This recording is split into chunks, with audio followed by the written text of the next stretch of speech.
Well, hello, Notre Dame fans. Mike Singer is live here on the Blue and Gold YouTube channel to take your calls for the first half of the show. And in the back half, we're going to be talking with Landon Tangwall, former Penn State offensive lineman, who does a really good job breaking down tape. And we're going to bring him in, which will be fun. It'll be fun. Some good stories as someone I've known for a while. We are going, again, we're going to start the show by taking calls. I put up a poll. Do we want to take Mark's call? 21 votes, 70% saying yes. We want to take Mark with glasses call. Folks, hit the thumbs up on this video. Subscribe to the Blue and Gold YouTube channel if you are new here. Of course, head over to blueandgold.com, your home for all things Notre Dame, Fighting Irish football, and recruiting coverage. As well as when it's off season for football, we will cover off season things for the football in terms of like basketball and baseball, lacrosse. We cover it all. Not as in depth as football, obviously, but we will. And our special for Orange Bowl is $1 for 7 days. There's no promo code. It's $1 and for 7 days. And if you don't want to renew at full price, just cancel. It's $1 for 7 days. It's $1 out of your pocket. And then, yeah. So that's all of the coverage of the college football playoff. That's all the recruiting information. That's the message board with thousands of Notre Dame fans. It's the place to be. Am I biased? Of course. I think it's the best. I think we do the best job from top to bottom. So many articles on the team. I mean, just like look at the website from today alone. Article on the Notre Dame safeties. I wrote an article remembering past Notre Dame versus Penn State recruiting battles. Kyle wrote a story on what Greg McElroy said about Notre Dame's win over Georgia. Got an on-paper analysis of the game. News story on Chad Bowden. Analyzing key recruiting battles between Notre Dame and Penn State. An Orange Bowl preview. A feature from Jack Sobel and a story on the spread of Notre Dame Penn State. That is 1, 2, 3, 4, 5, 6, 7, 8, 9 articles alone today. And I know I still have one more. So that is just from today. So blueandgold.com is definitely the place to be. Whatever the full price is, if you like divide that by day, I mean, come on, guys. Well, it's an absolute steal. So again, check it out. blueandgold.com. Again, folks, hit the thumbs up if you have not done so yet. If you're just getting in here, we're going to take calls for the first half hour, and then we're jumping over to talking some X's and O's with the Penn State analyst. So we will take Mark's call, but it won't be first. We're going over to 575. Where are you calling from? What's your name? I'm Joe. I'm from South Dakota. I'm a big Irish fan, and I love your show. Hi, Joe from SD. Appreciate you, man. What's going on? Well, I was watching the Always Irish Colin show today. Love him. And I thought it was Love funny John. how he brought up. Yeah, I love John too. I thought it was funny how he brought up how, like, obviously Notre Dame's been playing great, like, next man up football, but, like, he just kept bringing up the point of, like, I mean, how long is that going to go on? You look at, like, Penn State's path to the Final Four, and, like, obviously they're not as injured. So, like, yeah, I'm just kind of nervous in that aspect about one of these injuries going to catch up to us. Yeah. Well, I mean, the Mills one going into the game was what I was most nervous about. And Rubio balled out.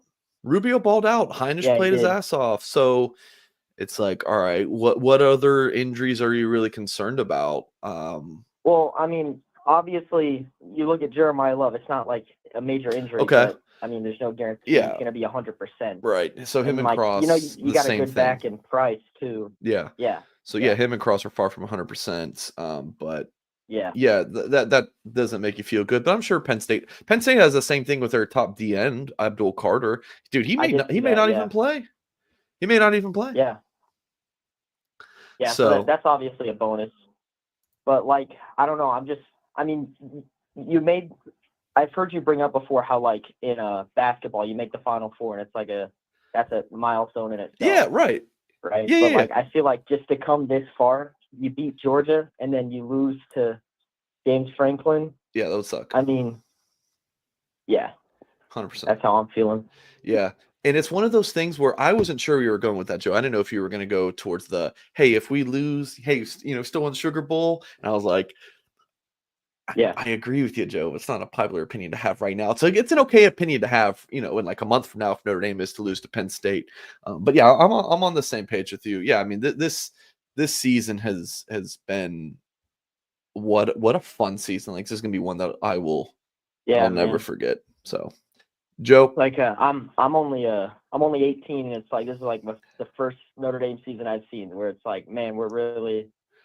Man, I don't know. So, I'm just excited for the future. So when would you have really started watching Notre Dame? Because I'm guessing the 2000 what's it 12, 13 Bama game you're too young for. I would say the like earliest game I can really grasp and like remember where I was actually understanding football would be, I forgot what year, but it was when we played Clemson game 1 of that season and we lost. That was I don't know. But yeah, my dad, like, he indoctrinated me into the cult of Notre Dame. I love it. Dad's a good man. All right, Joe from South Dakota. Appreciate you calling in, man. All right, thank you. All right. 65% said yes, so I guess we got to bring him in. Hey, Mark. Yeah, if you voted against my call, kiss my ass. I don't have much. I just got a couple random things to spot out. But after the slow start against Georgia, I hope we kind of open up with some design runs to get Leonard kind of rolling. I don't think he ran until like the second quarter, and his legs are the best part about having him as a quarterback. And I think kind of having him early and often will kind of help get the offense going early in the game. And as it is, they kind of just use them like when absolutely necessary with like short yardage and big plays. But I have no idea what to expect Thursday. But like the last caller's point, like the Final Four, like I don't see this as like gravy anything after, just because of Penn State's kind of recent history of losing big games. And I think losing to James Franklin with that in mind, I think it'll really kind of discredit somewhat what we got kind of going here. And Abdul Carter, I don't care if he plays or not.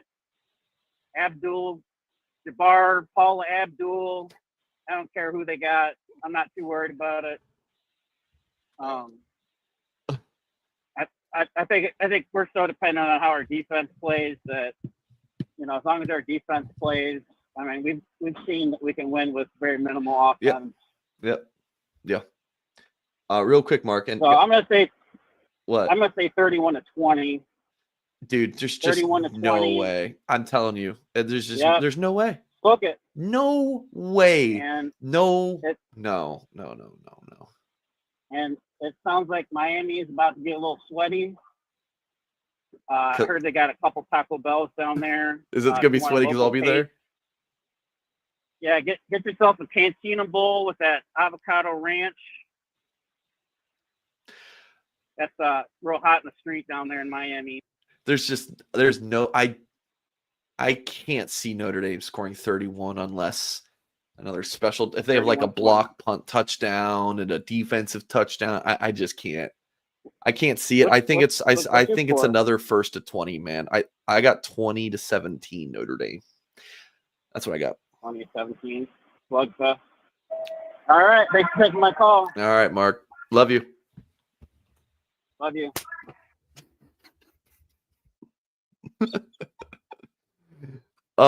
I got 1, 2, 3, 4, 5, 6, 7 calls. We've never been queued up this much before. I'm gonna go over to Firm but Soft. Hello, Mr. Firm. Yo, what's up, Mike? Hey, Mr. Firm. I just got a couple things to say, like Mark. preseason, I put $1,000 on Notre Dame plus 2,500. You did? That I remember NIU you loss. telling me that. By the way, It's on the message board. Firm is an in real life friend, so my buddy Firm's calling in. It's on the message board. You can look at my post history. You can see the level of Freeman pack that I was smoking. I was ready to sell it off after the NIU loss. Okay, well, okay. So what's the cash out? I have not looked. Okay, hold on. Here's the real. You ready for the ball buster? I moved to Ohio. I placed the bet in Virginia. I can't cash out. How much did you say? Okay, it was plus 2,500. How much did you say you put down on it? 1,000. You put $1,000 bet down. Yeah, I was feeling great. I was feeling real good. I still feel it. We're gonna ride it out. We're gonna, Marcus Freeman, get me a down payment on a condo. I'm so ready. A condo. Okay, wait. How much money do you have, Firm, that you put down $1,000 bet? Like, or were you just like lit out of your mind? I was FaceTiming Adam to fucking pickup trucks. I was FaceTiming a pickup truck when I made that bet. I was feeling real good. The state was ecstatic, like we are now going into Penn State. If it hits, it hits. We win this natty, I'm gonna be feeling great. But we already won the Sugar Bowl. There's got to be a way. Let's keep it rolling. There's got to be a way to figure out what that would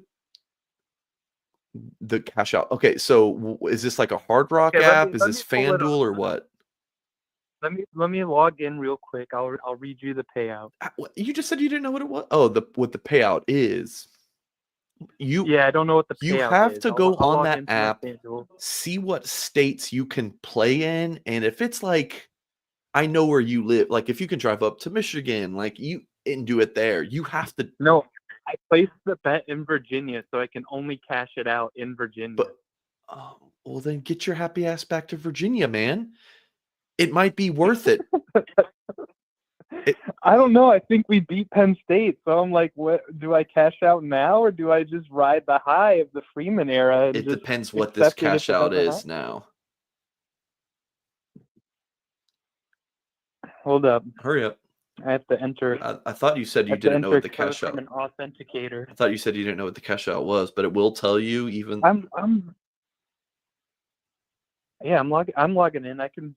Nick says you should be able to cash out in any state, but I guess it depends on. Well, as long as it's legal, that's the problem. He's in Ohio, where I'm guessing it's not. Let's see. All right, Firm, hurry up.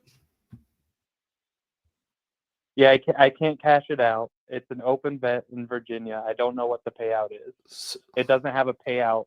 It literally just says my bet's VA, total wager 1,000, total payout 26,000. Okay, well, yeah, okay, so you get a net. Okay, so you get your money back plus 25,000, dude. And what? It's a $300 round trip flight down there or something. Well, my dad's going, but I'll watch from my couch, and I'll just. But I'm saying to just go down to Virginia and, dude. There you go. There's West Palm Pat got me. Look, we'll be rolling in the cash if that thing hits. I'll be so. You know what? I might come in here. I might give a $500 donation to the Blue and Gold channel. Please do not. I'll give you my Venmo. I'll give you my Venmo. Mike Singer 19. There you go. Yeah, do not. If I were you, I would let it. No, I probably would cash out, but I would need to see what the cash out is. But I can't see it. My advice to you is to let it ride for the Penn State game, and then you get your ass to Virginia, or if you can just go to a different state, like you can drive up to Michigan or go over to Indiana, like you do that. Oh man, that's firm. What a far superior call than what we just had with Mark with glasses. Yeah, fuck it, Mark. All right, firm. All right, love you, bye. I'm not saying I love you again. I already said that's one caller. West Palm Pat, appreciate the $10 super chat and the easy math, sir. J Car, you're on the line. What's up? You wanted me to call in, so what do you want to talk about? You were pressing me off air to call in, so here I am. I wasn't pressing you off air. I was pressing Mark off air to not call in unless he had something good. You said on your ma you were going to call in, so I did, and again. So let's just establish man of my word, man of integrity. You know, all the synonyms that go along with that. How you feeling about Notre Dame and Penn State, man? Is it and Jake Hart, is it, because I respect your football opinion, is it crazy for me that I'm kind of like, is Penn State better than Georgia? Like, I don't know. Maybe it's recency bias that Penn State's been winning and Georgia is, no, I don't know. the Georgia's athletes are better. Yeah, the athletes are Penn better. State might be a better quote unquote team, but I'm more afraid of playing against elite athletes than a good team. So Georgia's defense, I'm more worried to play against them. But I think a lot of things were shown on that film that they didn't do. Running out, I was kind of talking about this with Andrew earlier in our chat. Outside run was there all day. The D linemen, the DNs kept crashing like inside. That was there all day. The jet sweeps were there. I'd love to see Faison get a jet sweep or two this game. Price runs everything outside anyways. You might as well run, like a stretch play for him. Even the Jaden Thomas outside run, he gets like 4 or 5 yards easily just because he's so big and he falls forward. So I think outside runs is kind of what I'm looking for in this game, because they're going to run the inside zone regardless, which is mix it up and, throw some outside, make them chase our athletes in space. Okay. What's your score prediction? I do think they score more. I think they get more, I should say more offensive points, like touchdowns. I think they can score 27. Maybe a turnover leads to a short field, or like a short field into a field goal at least. But I think they can score 27. And then I think they score maybe 23-ish, 23-4. Okay. I think the spread's like 2.5. I think they cover the spread by like a point. Okay. I think they win by 3-ish, 4-ish. Yeah. I was more worried for Georgia. Okay. Yeah, I'm kind of leaning the opposite. I don't know why. I'm kind of like not scared of Penn State. I still think the Notre Dame wins, but the whole athletes, but like Georgia, just like, it's just like, what are they?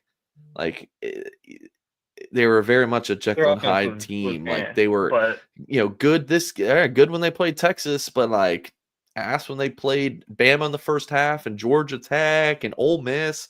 Penn State, that whole put together thing, offense, defense, special teams, it does give you little Notre Dame vibes. So it's gonna be a fascinating matchup. I think it's gonna be a tight game, and I'm very much looking forward to it. Very much. I'll end with this. Watching the All-22, that Georgia defense is coached so well. There was like no miscommunication. They passed off like coverages perfectly. They swarmed to the ball. It's like they knew where everything was going. And on top of that, with the secondary and with the linebackers, the edge rushers and the D linemen, they got to Leonard so fast that he didn't even have time to try to throw the ball down the field. I think the farthest pass was like a 12-yard out route on that to Faison, and that was like a max protect, like two-man route. So I mean, again, he's gonna make something happen back there, and I just don't think that Penn State has the amount of athletes on the D line that Georgia has. I mean, they have Carter, but I don't think they have the other like absurd athletes. That number 97 kicked Pat Coogan's ass. So if Pat Coogan can hold up and he doesn't get a guy in his face in 1 second, I think they'll be fine. J Carr, appreciate you calling in, sir. Adios. All right. That's enough friends and family we're taking calls from here. Let's go to I think I'm just trying to go in order here. Let's go 937. What's your name? Where are you calling in from? Hi, I'm calling in from Dayton, Ohio. Okay.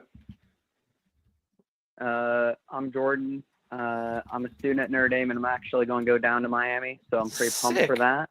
Sick. If you see my fat ass down there, say what's up. Will do.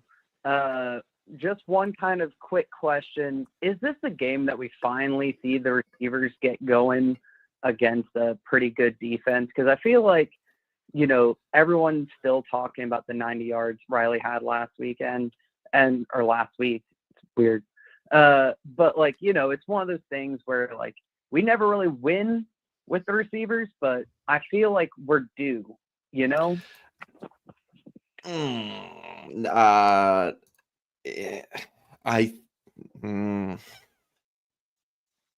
I like where your head's at, but is this game 16?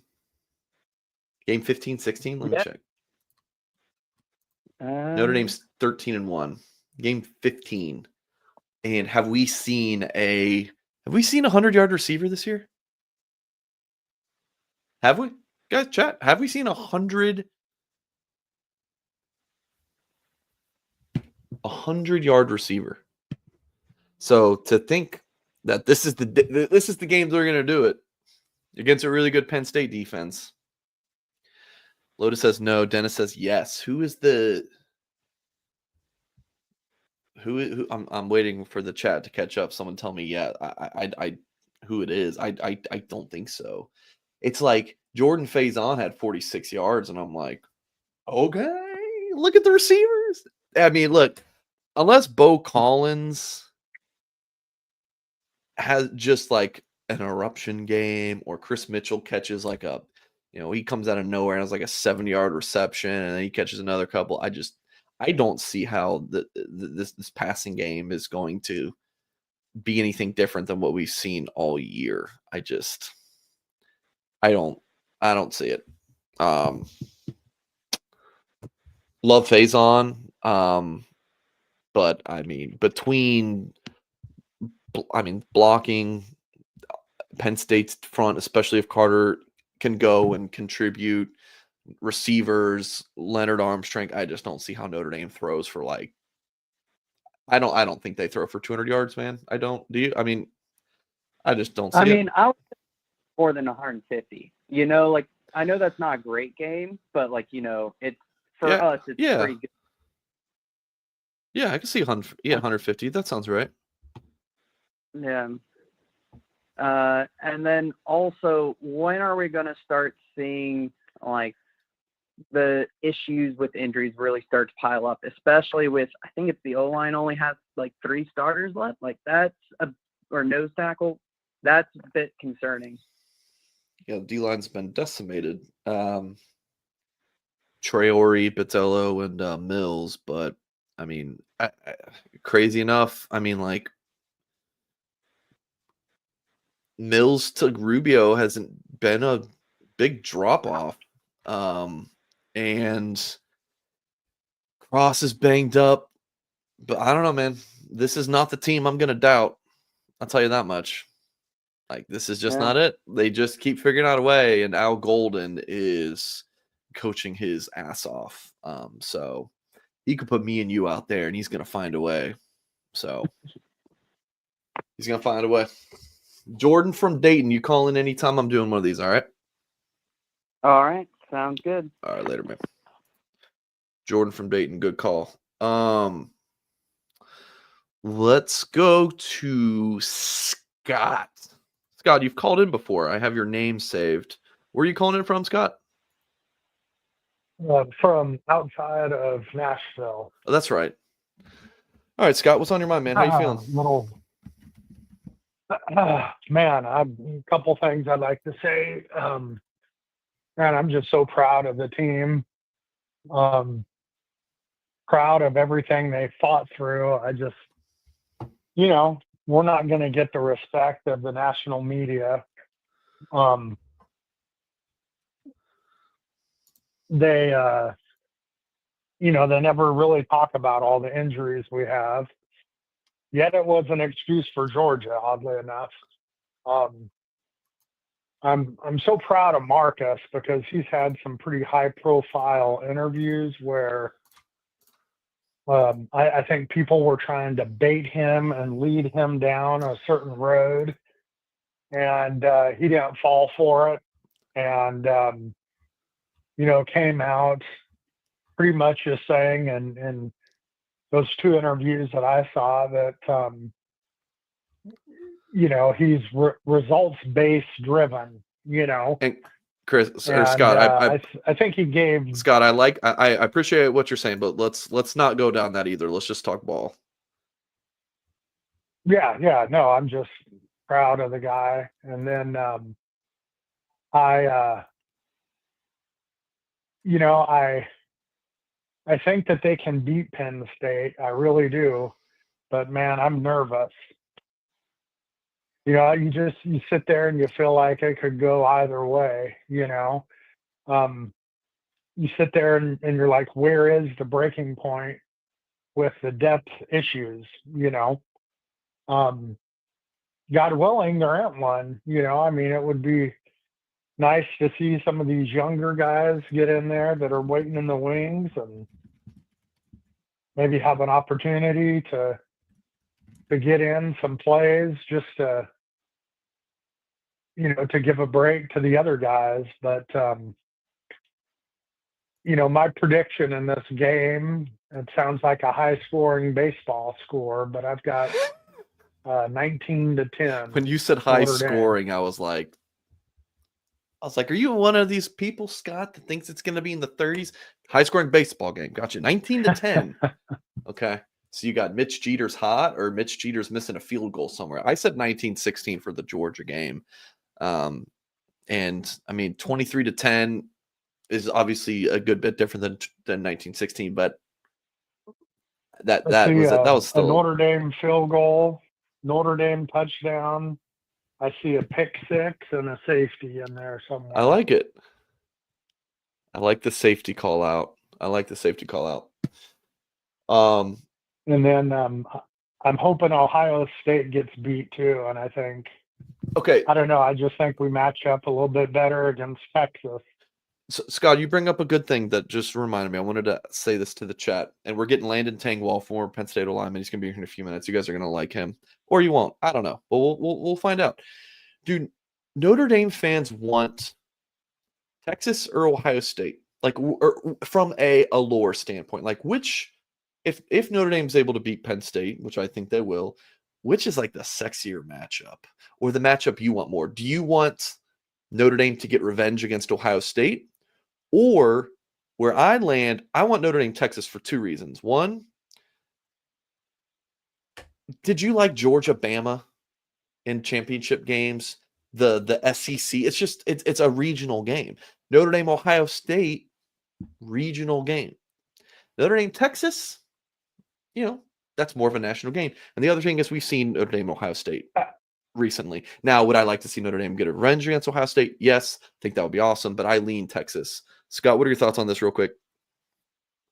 Yeah, I lean Texas as well. I think everyone's opinion is going to come down to where they live. We're in the South, so we're going to want them to face the lone, hey man, let Notre Dame knock out the lone SEC team that all of the SEC fans now are hanging their hat on Texas.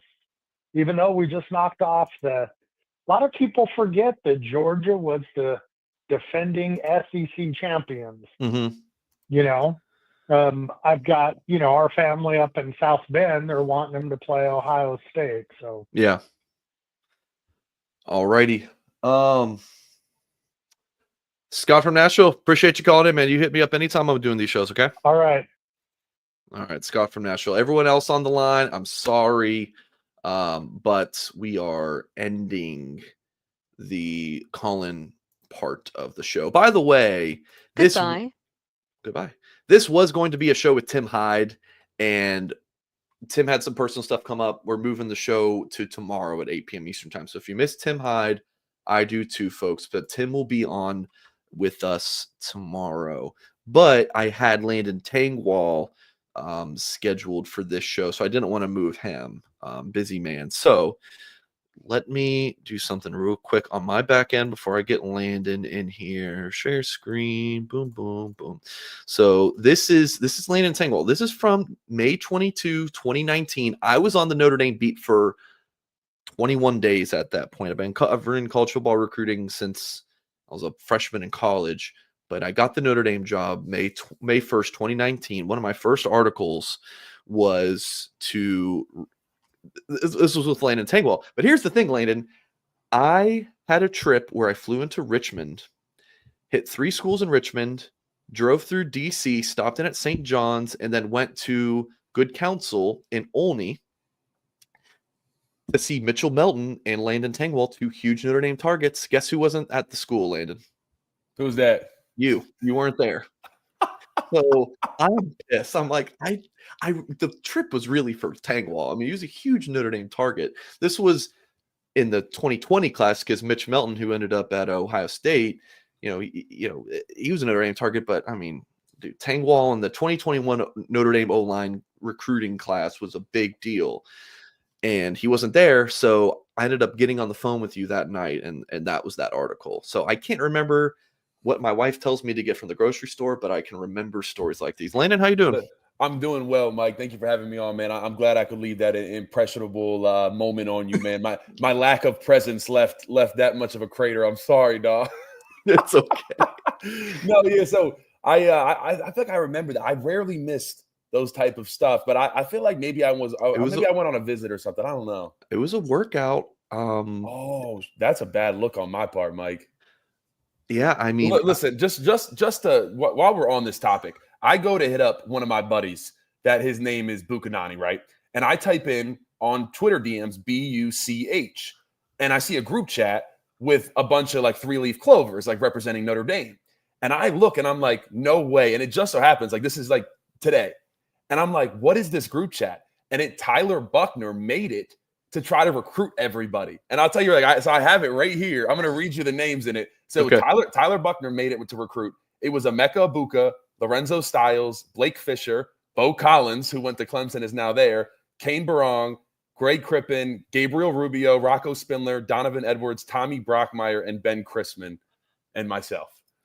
Hey, listen, Notre Dame fans, if you would have landed that class, because we all said in that group chat that we were going to commit.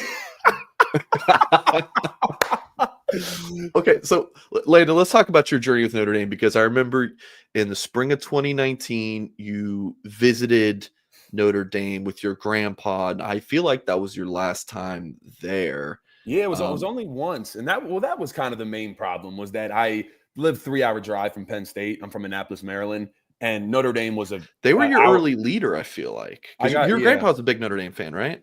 Yeah. Oh, big time. He loved it. He wanted me to go there. That's why I brought him, because like I knew he'd love it.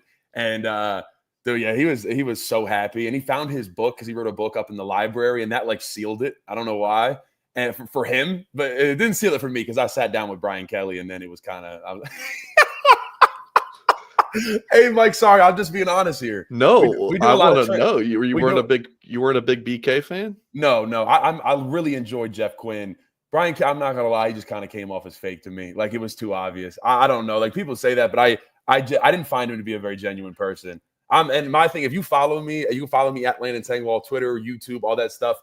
It's mainly Penn State, definitely more college football as a whole coming soon. This is only my first year covering media, my first season, but I'm going to be branching out. So make sure you guys subscribe, follow me, all that good stuff. But yeah, no, man, I'm always going to keep it real. Yeah, I love Jeff Quinn. He had me on the phone with like Quentin Nelson, and I'll never forget having to call, because I was going to I had all my visits set up. Mario Cristobal just offered me from Oregon. I'm like, I'm going to go out there for a visit, not go there, but just enjoy it. And so Notre Dame was going to be my last one, and I was still kind of deciding, and then COVID hit. And I even had I was ready to make a custom make jacket when I decided. I was so excited for my commitment. I remember being on a vacation it's a weird place to vacation, but I was in Knoxville, Tennessee with my wife. It was a 4-hour drive from Atlanta. We wanted to go there. And I remember being at a ramen restaurant, again, this memory, and looking down at my phone, And someone texted me, Tom Loy reported that Landon Tangwall is officially is locked in his official visit to Notre Dame. This was January 2020. I was in Knoxville, and I was like, Tom, man, scooping me on this. And no, it was 2 visits. You had a set of March one and April official visit. I do remember that. And neither happened. Nope. No. Yeah. That was January. Yeah. And it was, I mean, what was it, like March 16th or March 13th, whatever it was. Yeah, man, never happened. I do remember my one visit to Notre Dame. I was telling you that there was a mom of someone that went there, and they said, you know, all these girls should not be wearing leggings around campus, and they made like this big statement like about it. And then so when I came, there was like a protest about the mom, like, hey, we're going to wear leggings. So like everybody was wearing leggings. I'm not saying anything. All I'm just saying is like, I just specifically remember that there was like a leggings protest. But yeah, that was about it. It was good memories. But calling Jeff Quinn to let him know, it was hard. And he was like, no, you got to rethink this. And I'm like, he made it so difficult, which hurt me because I really enjoyed Jeff Quinn. He was a really nice guy. I really enjoyed the whole staff, but it was generally, it was really just kind of too far. I wasn't a super big fan of the small school. We got the dorms, right into the dorms. Penn State goes straight into like these apartments. Right. So like that played a little bit into, I'm not going to lie, but it really was being 3 hours from home, that type of thing. A lot of guys, I mean, it's proximity. That's why guys kind of stay in their regions for the most part. So you signed with Penn State. You're starting, and then injury, medical, and now you're in media. And I was on your show, and I thought you did an incredible job. Like I told you after you're recording, it's difficult to be an analyst and a host, and I think you do a really good job with both. Thank you, Mike. Appreciate it. Yeah, let's hop into the meat and potatoes of this show. Actually, real quick. Okay. I have to we're having too much fun on this show, Mike. You gotta be careful. I gotta mention one more thing. This memory has stuck with me for a long time. So I went back. I did that same trip from flying to Richmond and leave out of Baltimore. I did it a second time. This was October of 2019. My trip was, I am going to fly, and stop at the Richmond schools. Like, you know, I saw Travion Henderson, Notre Dame at outside shot with, like Malcolm Green at Highland Springs, and then went to see Chris Tyree at Thomas. I remember, yeah. And Chris was injured, and I was like, "Are you freaking kidding me?" So I'm like scrambling because the trip was to really see Tyree, and I feel like I went out of Baltimore because it's just so much cheaper. And I'm 24 at the time, so driving that like 2-3 hours from Richmond up to Baltimore was like, and it's like $200 cheaper. It's like, oh yeah, I'll do that. You know, 30-year-old me, hell no, I'm not doing that. I'm going to take an expensive option. But anyway, so I go up, and this trip has been a bust. Notre Dame's not getting Travion Henderson. Notre Dame's not getting Malcolm Green. So I'm like, I got to do something here. So I text Chris Tangwall, old Pops, and I'm like, I can I link up with Landon? I know you had a game the night before. Guys, I promise we're going to get into the regularly scheduled program in a minute. I'm like, I got it.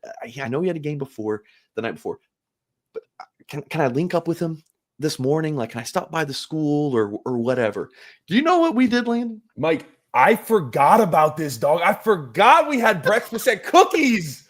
Oh my God, I forgot we did that. So I never in my life, and still, no, I got breakfast with Gabriel Rubio like 2 months later.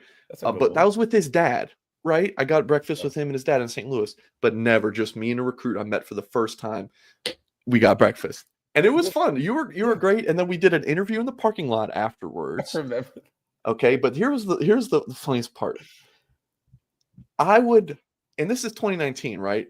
If this were 2024, it'd be a whole different thing. But I'm like, I want to pay for Landon Tangwall's bill, but I'm like, I don't want it to be some like violation thing. It's 2019, man. It's not 2024 where it's NIL world and you can do anything. I was like, I wanted to foot the bill so bad for Landon, but I felt like I couldn't, like journalistically or something. Like I don't want some Notre Dame reporter buying you a meal. So I'm sorry, Landon. If we ever link up again, meal's on me. Right. Listen, Mike, it's all good, man. And I was going to say that if you weren't. I specifically remember, I appreciate you keeping the integrity for Notre Dame there. and no recruiting violations. So that was good on your part. But yeah, I remember you taking a photo. I've definitely seen the photo of me up against. It was a diner called Cookies. Yeah, let me find it. Yeah, you definitely have to find it because that's around there somewhere. The other thing we need to dig up is the photo where it's like Blake Fisher, Rocco Spindler, and then me. It's like the three of us in our Notre Dame uniforms, and it was just this big commit. That one I don't know if I'll be able to find, but Someone there's that. Hey, there it is. There it is. Damn, I was skinny kind of. That's crazy. Someone just said in the comments, I wish Landon had the opportunity to hook up with Freeman. I actually said that earlier you'll see in my pregame show. If you guys watch it tomorrow, you can follow me at Landon Tangwall on YouTube. Me and Mikey are gonna had a little chat, and I say that in the other part of it that if I were to have met Marcus Freeman as the head coach, I don't know. I was gonna say I don't know. Hopefully I'd still be playing, but it might be Lou Holtz on all this stuff behind me instead of Joe Paterno. I'm just saying. I'm just putting that out there, Mike. Okay. All right. Let's dive into some actual ball now that we've caught up on that front. So this is what I like about you. I wasn't just going to bring on any random Joe Schmo. Like when I bring on opposing team people, I got to know them, trust them, all that kind of stuff. So when you're watching all 22, because I know you spent hours upon hours, what scares you most about Notre Dame from a Penn State perspective? Like where does Notre Dame match up the best against Penn State? Yeah, I'd say first off, and naturally, if you were at all watching the Penn State-Boise State game, our blitz pickup is really struggling. And the worst part about it, and I did a whole film breakdown on it if you want to look at the offensive film breakdown from Penn State that I did versus Boise State, the first 10 minutes is all about our blitz pickup. So it was the same blitz over and over. They run axe blitz. That's where one linebacker goes and picks the center, the other one loops around. And they ran it 6 to 7 times, and we just kept getting beat by it. There was no adjustment. I go over completely how to pick it up, how the things we could have done multiple different ways to fix it. I was tweeting mid-game, Mike. I was saying, get me a direct line to the sideline. I'm tweeting out breakdowns during the game of how we can fix it, and we're still not fixing it. And we have tablets on the sideline now, thanks to Connor Stallions. So, there's no excuse. It's not like, hey, let's look at the film tomorrow. Yeah. No, the film is on your tablet. Let's pull that out and let's use it. So it was extremely frustrating. And then obviously Notre Dame actually blitzes more than Boise State, which I thought was impressive because I was watching Boise State blitz most of the time. And you guys run some really good blitzes. The way, your penetrators get a lot of penetration and you loop the guys around. It's very well done.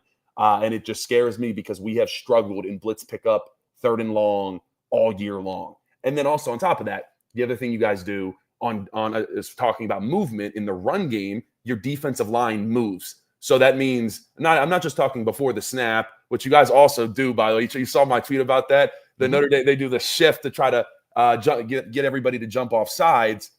Quick side note, don't let me get sidetracked. Jeff Quinn came to watch me play against St. John's in 2019. And we were playing St. John's. They have 2 4-stars at D tackle, 2 5-stars at defensive end. I kid you not. Every single D lineman was a 4-star or 5-star. And they come out, and we've never seen this on tape, and they do that shift thing. Right when the quarterback starts his cadence, they shift. And it's not, crossing the neutral zone. And like I said, you guys do it and get guys to draw off sides. That happened to me from that St. John's defensive line. So I false started 2 times in front of Notre Dame offensive line coach Jeff Quinn. And then I didn't see him after the game. It was because he had to leave, but it wasn't the best showing. I'm not going to lie. I had a good game outside of that, but yeah, I very quickly remembered that. But getting back to it, sorry, I don't know how I got to a story out of the film breakdown, but their defensive linemen, they move on the snap. So instead of just firing straight forward into the offensive lineman or into the gap, they're basically firing to the opposite gap, either to the left or the right. And as an offensive lineman, that's incredibly hard because you're thinking, okay, I'm going full speed. I need to jack up a 300-pound dude. And then he moves last second. It's like, oh crap, I got to get back on it. Well, it's you got to have very quick processing skills. It helps when you're athletic. And our offensive line is really solid. They're a really good group, but just at times it feels like they don't fully, the communication is not all the way there. The anticipation of understanding that I see from the Notre Dame offensive lineman. Don't get me wrong. You guys obviously get beat too, but it's just that that attention to detail of understanding little tells of, okay, I see it before it's even going to happen. Because I've seen Rocco Spindler, I've seen a couple guys get ready for a blitz, a stunt, because they saw it before it was even starting to happen, and they pick it up very easily. So I'm not saying our offensive line doesn't do that. I mean, it's still a good group, but it's just Boise State, it was not a good showing, and you guys run a lot of different blitz stunts up front. So as a whole, I would just say our offensive line handling your front seven's movement in the pass blitz and in the run game. That's going to be big for us. No, I didn't really talk much about the offense because, Mike, I can't even describe how similar these offenses are. Really? So I'll say this: extremely similar in the fact they don't throw the ball down the field. They don't stretch the field. Even with Aller's big arm. Is that more of a protection thing, receiver thing? Aller not seeing it? Here's us. I mean, obviously, we had a deep post to Amari Evans, which, by the way, if you watch the channel in the film breakdowns, I broke down that the Amari Evans deep post against Boise State. It was coming, bro. It was coming all week because Boise State loved to sit in this deep cover 4, and Drew Aller gets them. So, I mean, a lot of times Drew Aller thrives against those big-time drop-back defenses that are sitting cover 4, cover 3 deep. Now, the problem is... Did you watch Drew's high school film? Not really. So, because I saw him play against Notre Dame at a D-line commit, and he was 10 yards behind the ball. So he could just sit back and sling it. And the pressure, I mean, they could never get to him. No one could ever touch him. He's 10 yards back. And he's got that arm where he can just make all these throws. I just thought of that as you mentioned that. So he does not like feeling pressure. Oh, sorry. I'm reading your comments, man. I love them. The latest. I'm sorry. I'm right there with you. So that last year, coming into this year, Drew Aller under pressure, he was the worst quarterback in the Big Ten. Now he's taken a huge step forward. There was a couple plays against USC, if you were watching, 2 4th downs where he just evaded pressure and slung one to Julian Fleming, which is a name you don't hear very much anymore. But back in week 5, it was a pretty prevalent name at the time. And his pocket presence and movement has been really good. Now, sometimes it can be on or off. So against SMU, it was borderline elite, but he was having some trouble with his mechanics. And generally, it's kind of a confidence thing for Drew Aller. You can tell when he's out there screaming in dudes' faces. It started at West Virginia, and you can see just that fire in him. But it's kind of gets hot or cold. So if it gets bad for Drew Aller, sometimes it's like I said, it gets real cold, and it's like, oh, that wasn't great mechanics. He just dirted that ball or just completely overthrew that wide receiver. But at the same time, he'll have games like Oregon where it's like a GM watching this tape is that there's no way this isn't a top 5 pick. Sure. So he just needs to be a little bit more consistent. Now, I don't think playing Al Golden's defense is the best time for him to be extremely consistent because he's playing the most consistent defense in America. Consistent in many different ways. You run cover 1 the most out of any defense in all of college football. So and they do it damn well. Xavier Watts has some of the best play recognition I've seen. I think, Schuler has good play recognition as Xavier Watts has elite play recognition. So for me, there's kind of that trade-off. And we talked a little bit about this on my show, that who do you want to put on Tyler Warren? Because you're going to have to play man coverage. You don't come into a game and just switch up what you do. Notre Dame's going to play cover 1. So do you want to put Schuler on Tyler Warren and Xavier Watts can help out over the top, but you still have Xavier Watts getting to roam the field? Sure. And that is his best quality because he gets to sit back and see everything and puts himself, when he decides he's going, he puts himself in a track stance, meaning, they're like in the block and they get like very like this, like horizontal. He puts his body in that and just fires. It's so fun to watch. I broke all that down in my defensive breakdown of Notre Dame, and it's so impressive. Now, Landon, let me ask you real quick. Do you think there's no other option besides Schuler or Watts? You're putting one of those two on. Like, you're not putting a nickel on them. You're not putting a line. Like, it's one of those two. I think so. I mean, you can try to put a linebacker, but like Tyler Warren, I kind of compared him to Riley Leonard in the fact that they're deceivingly fast. Tyler Warren's like borderline 270, 6'6", but like he will outrun you. Like, don't get it twisted. I don't think a linebacker will be a good matchup. You have to go safety on him. And I'll tell you this, Caleb Downs went man-to-man with him a couple times, and he brought him down. Now, to me, I can't speak to everybody else, but everybody I've watched, I got to study Caleb Downs this year. Hopefully I get to study him again, guys. But now I got to study Xavier Watts. For me, Caleb Downs is number one. Xavier Watts is the second best safety in the country. So I don't know if he has the same ability of Caleb Downs to be in that man coverage and like make those tackles on a guy like Tyler Warren as well as Caleb Downs, but he still has it. I just don't think you want to take Xavier Watts from being that center fielder that gets to see everything and just go make plays. And I'll tell you the number one thing. His ability to fly down and make plays around the line of scrimmage while still keeping contained. I said in my film breakdown, I was like, Al Golden, trust this dude with his house, everything in his safe. I would trust him with everything because he makes sure every single time he comes down, I'm not going to overrun this or get juked out, breaks down and gets a little outside. He trusts his defense because they play so well together. They all play their 111th. It's very fun to watch. And that's why I spent offensive film breakdown on Notre Dame is actually right here in the corner. It's going up here right after this is over. So if you guys want to watch that, it's coming out. I spent probably about half the time on the offense I did as the defense because the offense was kind of bland. The defense was some of the most fun I've ever had studying the side of the ball for a team. Yeah, Al Golden is a mastermind. And I was fascinated just by the fact of I just kept seeing different numbers on the field and same results. So for all the people talking about, injuries catching up to us, I'm like, I don't know. I said it, Al Golden figures it out, man. I don't know. This defense. All right, so they want to see Snead. Okay, well, I guess we'll see. I don't know. So Snead is one of those, like, okay, I've seen Jalen Snead in coverage, and it's been since he was in high school. And that's the difficult part for him. But, like, the physicality, and, I mean, he's still, like, 6'1". Yeah.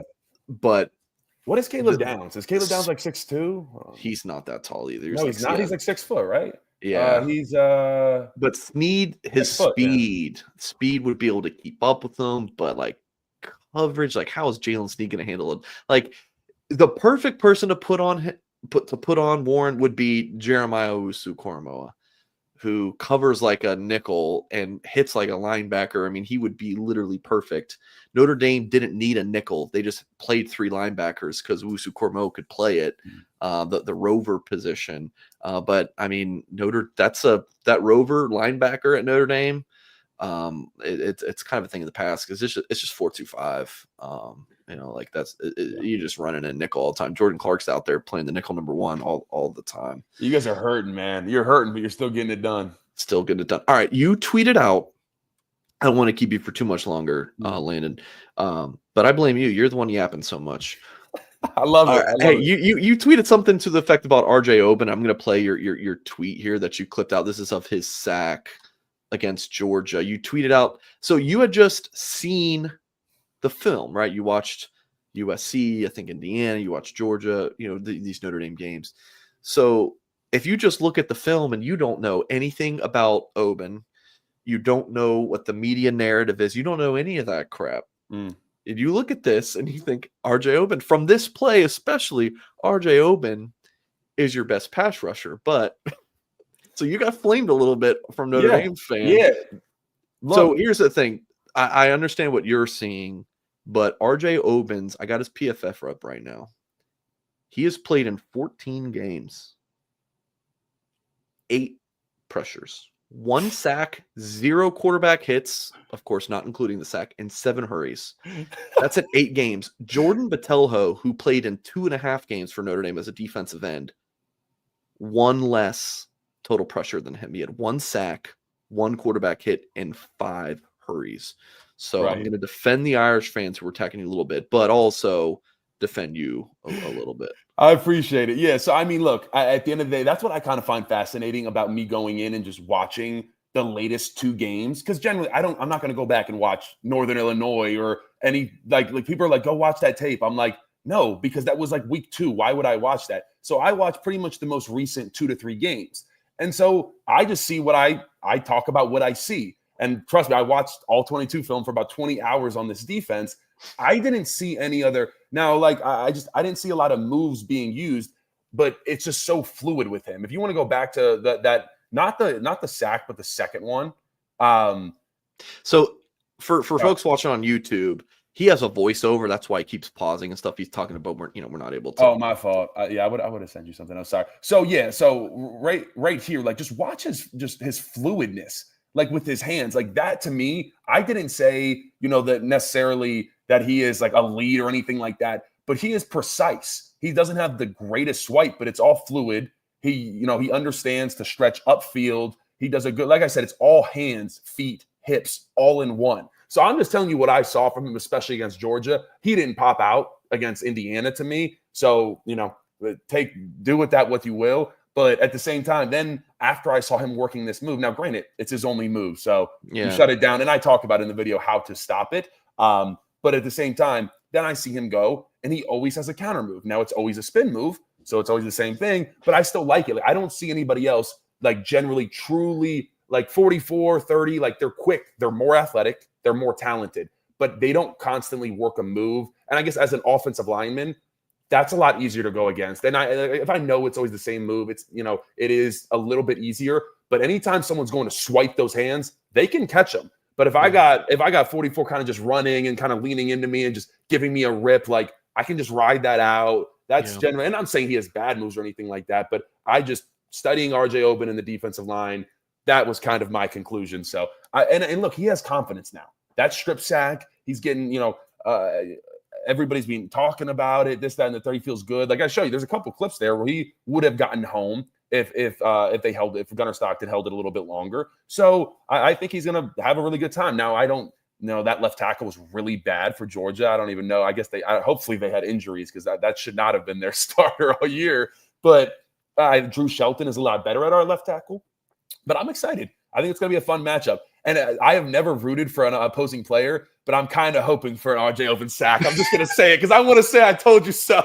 All right. Hey, last thing, Landon. So I asked you about like where Notre Dame matches up best against Penn State, and you talked about why I'm having a brain fart.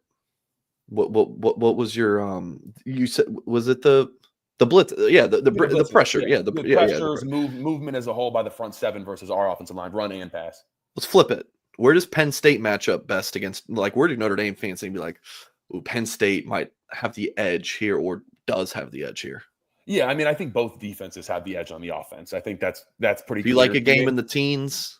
I do. My guess was 20-17. Hey, that's mine. Really? Yeah. Awesome. Yeah. Right, I think we can get into the 20s just because, but like low 20s maybe. But I like a low scoring matchup, and I think just looking at these defenses, we both play hard. You guys play a ton of cover one robber. We play a ton of cover two man. So it's a lot of like, you got to earn your way. Like, we're not giving you soft cover three off zone coverage here. You can have 5 yards, 6 yards, 7 yard little dink offs. Like, no, we're playing, for the most part, playing a ton of man. We're both top 10 in the country in man coverage. And we actually play a ton of cover one and cover two man.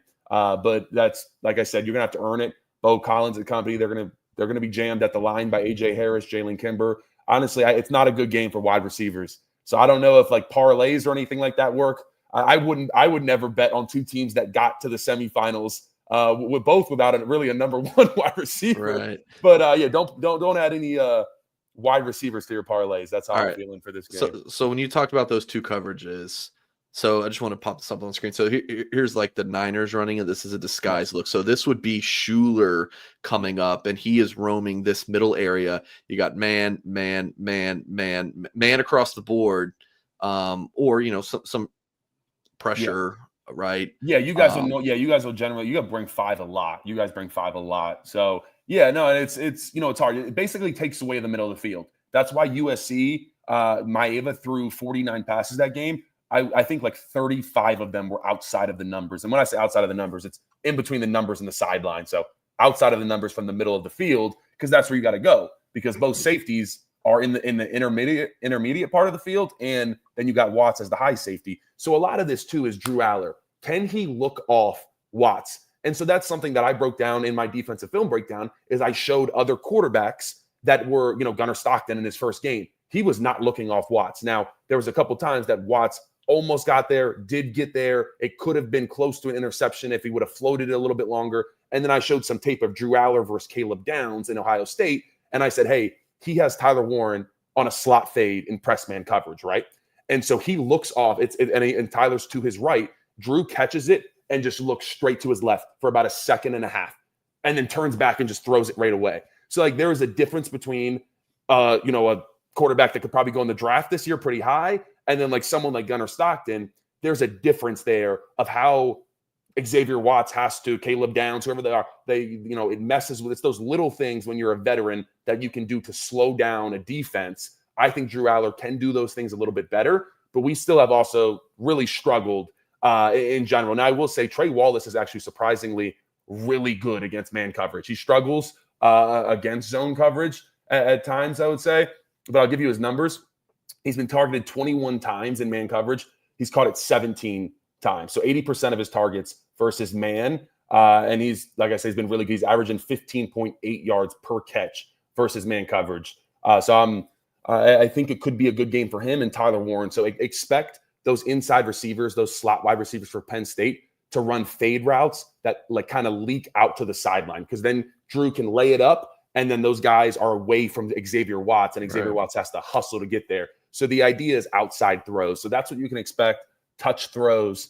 And yeah, it should be fun. Like I said, I think it's going to be a defensive matchup. I think that's kind of, everybody thinks that, but it's what it is. The two defenses that are really good versus two offenses that just kind of run duo and mid zone and just kind of run it up the middle. And I'd say the only wrinkles that are different is you guys have design quarterback runs, and then you throw more screens than us. Outside of that, we're pretty much the same offense. Yeah, well, and Leonard, just the escapability, would drop back, I got nothing, I'm taking off. Like that's probably Notre Dame's best offense.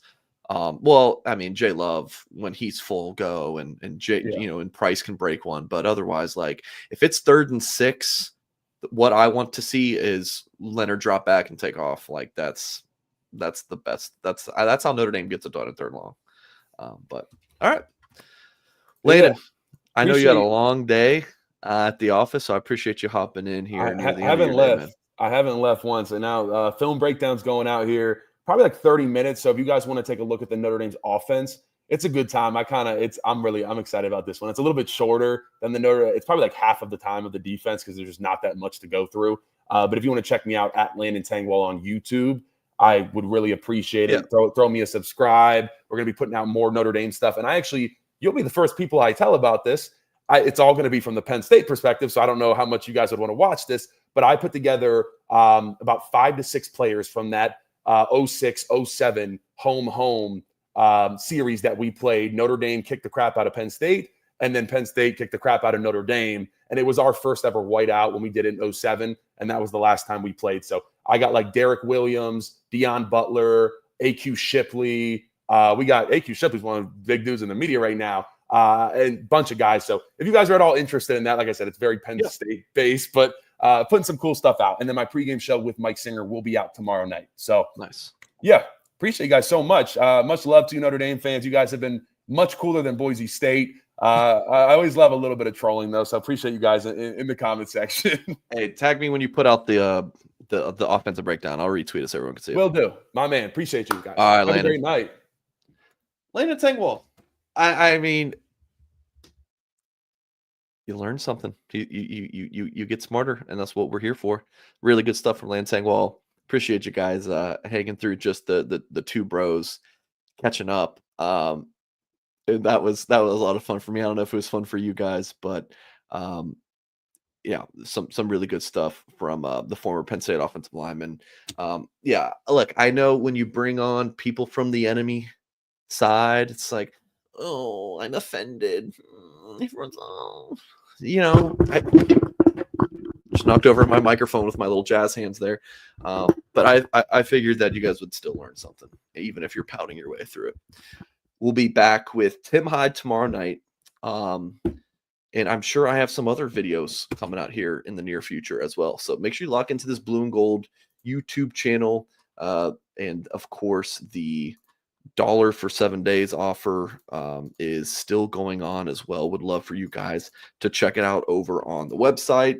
It's $1 for 7 days, get you through the Orange Bowl and go from there.